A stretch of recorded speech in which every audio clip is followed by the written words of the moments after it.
Conditional sentences rules. What's the conditional in English?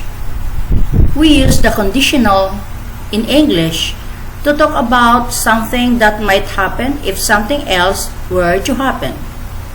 It can be a possibility, real or imaginary. If I have enough money, I will go to Japan. To make a conditional sentence in English, you must use if. How to form the conditional in English?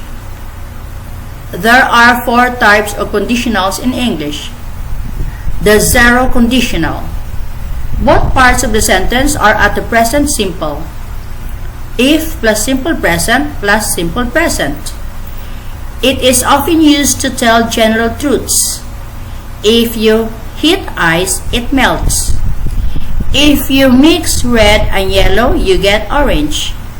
It is also used to give instructions with the imperative in the second part of the sentence. If Paul phones, tell him to meet me at the bar. If you're not sure what to do, ask Kevin. The type 1 conditional. The first part of the sentence with if is in the present simple, and the second part is in the future simple. If plus simple present plus simple future. If it rains, you will get wet. If you don't hurry, we will miss the train. Here, we are talking about the present or the future, and the situation is real. We're talking about things that have a probable outcome. The type 2 conditional.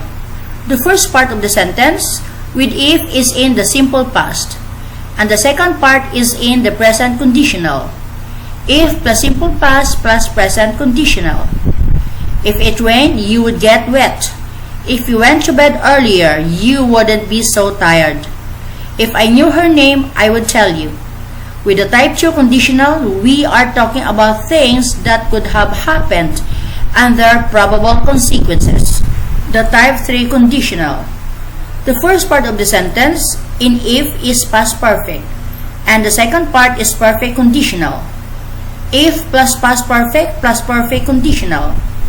If it had rained, you would have got wet.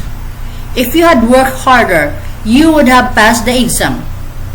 We are talking about something that could have happened in the past and its probable outcome in the past. Remember, there is a last type of conditional in if where types 2 and 3 are mixed. The first part of the sentence in if is in past perfect, and the second part is in present conditional. If plus past perfect plus present conditional. If I had worked harder at school, I would have a better job now. If we had looked at the map, we wouldn't be lost. In the latter case, we are talking about something that could have happened in the past and would have had a probable consequence now. If I was or if I were.